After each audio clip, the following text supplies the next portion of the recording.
नमस्कार मित्रों, आप देख रहे हैं बरसोराज न्यूज। आज हमें मध्य प्रदेश के हरदा में आज परिषद की मीटिंग होनी है और एक सबसे बड़ा एक मुद्दा है। हरदा में कितनी बार मुख्यमंत्री इस पे वोट बटोर चुके हैं। अवैध कॉलोनी वैध हो, लेकिन यहाँ पर एक मुद्दा, ये जो परिषद की मीटिंग है उसमें एक बिंदु भी नहीं आ पा रहा है कि अवैध कॉलोनी वैध करेंगे। मतलब किसी की मंशा नहीं है कि अवैध कॉलोनी वैध हो। मतलब जो अवैध कॉलोनी वाला व्यक्ति हो वो ऐसे ही बर्बाद होता रहेगा और यहाँ पे इसकी चर्चा भी नहीं होगी।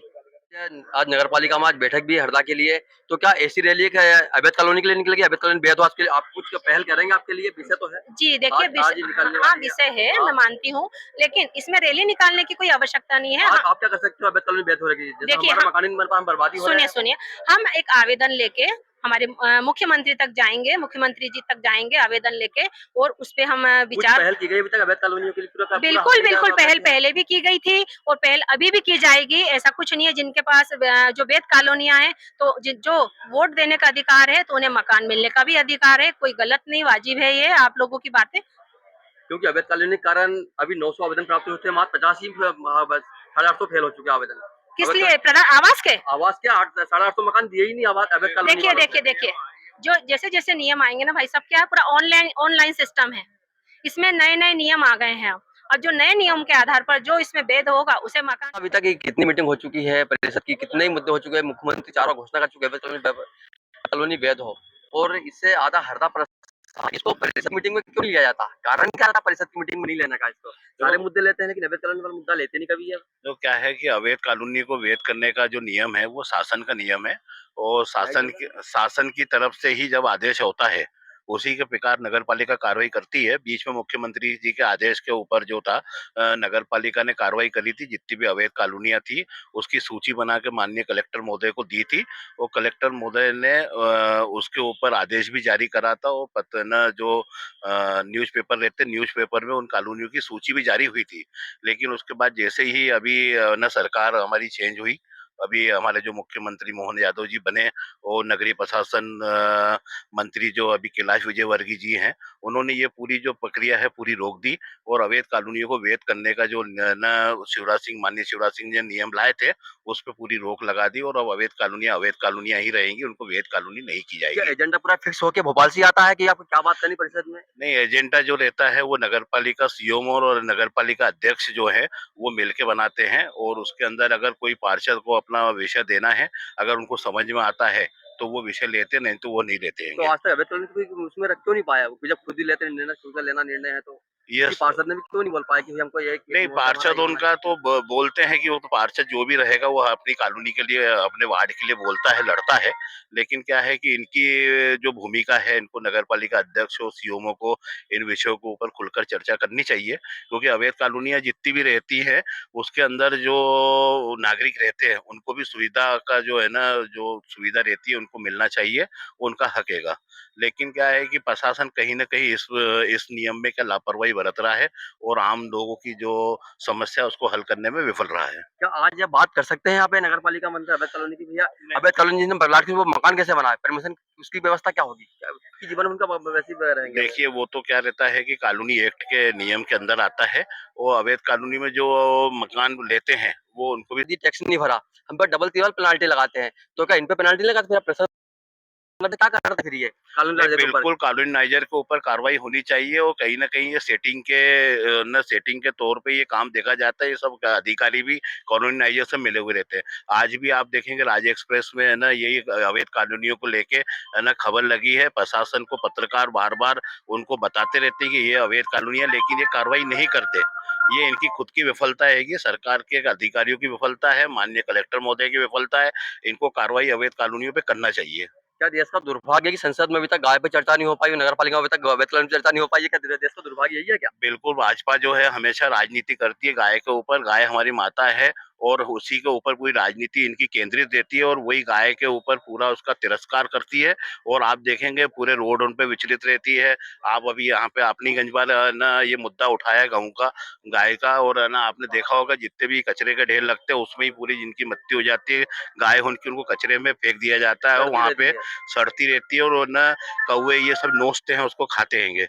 और ये बहुत दुर्भाग्य की बात है और मैं तो हमेशा इसका विरोध करता हूँ, विरोध करता रहूँगा। उनके लिए बाकायदा उनको ज़मीन में है ना गड्ढा करके उनको पूरा उनको उसको खोद के उसमें दफन करना चाहिए, जिससे क्या रहता है कि भविष्य में वही जमीन जो रहती है जिनमें ये पूरी खाद के ऊपर ये गोल्ड होता है एक प्रकार का, जब ये ना अपने जमीन में ना वो ना समा जाती है, तो ये एक हिसाब से एक हमारी जमीन को उपजाऊ बनाती है। आप मुख्यमंत्री से क्या बोलना चाहेंगे अवैध कानून को लेकर और गाय की ऐसे दशा को लेकर क्या बोलना चाहेंगे मुख्यमंत्री से? बिल्कुल, मेरा और माननीय मुख्यमंत्री जी से निवेदन है कि वो ये है ना जो गाय के ऊपर जो राजनीति भाजपा करती आ रही है उसको है ना जमीनी स्तर पे लाए, जैसे कमलनाथ जी ने गौशालाएं बनाई थी पूरी, और उस हिसाब से जो है ना पूरा गाय की पूरी सेवा हो व्यवस्थित हो, उनके जो खाने के लिए जो पैसा आता है वो टाइम से दिया जाए, और जो अवैध कॉलोनियां हैं उनको वैध किया जाए, क्योंकि उनका कोई गरीब आदमी का कोई है ना देखा जाए तो गरीब आदमी ने कोई वहाँ प्लाट लेके कोई गुनाह नहीं खरीदा, उसके बाद जितनी पैसे की राशि की जो व्यवस्था थी, सस्ता प्लाट मिला उसने लिया है। और शासन का भी ये ना फर्ज बनता है कि ऐसे लोगों को प्राथमिकता देखते हुए उनको जो मूलभूत सुविधा है, मूलभूत सुविधा उनको उपजाए, और जो आज कॉलोनियां जो नगर परिषद के अंदर आ चुकी है उनको पूरे को सबको आयो ना विधिवत उसको वैध माना जाए, और उनको जो भी ना लीज वगैरह के जो जो भी परमिशन वगैरह की उनको दिया जाके वो अपना मकान बना सके, लोन ले सके, और कहीं पे उनकी प्रॉपर्टी मॉर्गेज करनी हो तो बैंक से लोन लेना हो तो ले, बिल्कुल उनको वो मिलनी चाहिए चीजें सब। अभी 900 आवेदन प्राप्त हुए प्रधानमंत्री आवास के, जिसमें 850 आवेदन पूरे फेल हो चुके हैं। मात्र 50 लोगों को पूरे हरदा में मकान मिला है। अवैध कॉलोनी पूरे मकान पूरे खत्म। देखिए अभी जो है ना अभी जो नए नियम आए हैं प्रधानमंत्री आवास योजना के, और इसको प्रधानमंत्री आवास योजना 2 बोल रहे हैं, उसमें बहुत सारे नियम अब चेंज हो गए हैं। पहले जो नियम थे उसके अंदर वो कहीं पे भी जो है ना आदमी रह रहा तो उनको मकान दे दिए गए थे, लेकिन अब जो है ना कहानी बिल्कुल चेंज हो गई। अब जिनके पास पट्टा है, जिनके पास रजिस्ट्री वैध है, उन्हीं को है ना वो योजना मिल रही है। और अभी जो 850 जो कैंसिल नहीं हुए हैं उसमें कोई कमी है कागजों के अंदर, वो अपनी कागजी कार्रवाई पूरी करें तो उनको डबल से उसका अनुमोदन कर नहीं, देगी नगर पालिका। अभी बोला है, अभी जो इंजीनियर महोदय ने बोला कि इनको नहीं मिलेगा, अवैध कॉलोनी वालों को नहीं मिलेगा। उन्होंने क्लियर की वाइट हाँ, तो उसमें कुछ अभी अगर नया कोई नियम आया है अवैध कॉलोनी का तो उसको एक बार देखना पड़ेगा, वो मेरे संज्ञान में नहीं है वो। सरकार और घोषणा करते पूरे मतलब है कि एमपी के अब सब लोग अवैध कॉलोनी वैध करेंगे हम। निश्चित वो कॉलोनियां होंगी वैध, लेकिन मैंने जो बताया है कि कॉलोनाइजर और जनता हमको जब तक सारी चीजें उपलब्ध नहीं करा पाएगी तब तक उसको अवैध करना या उसके लिए कार्रवाई करवाना बहुत मुश्किल की बात हो जाएगी।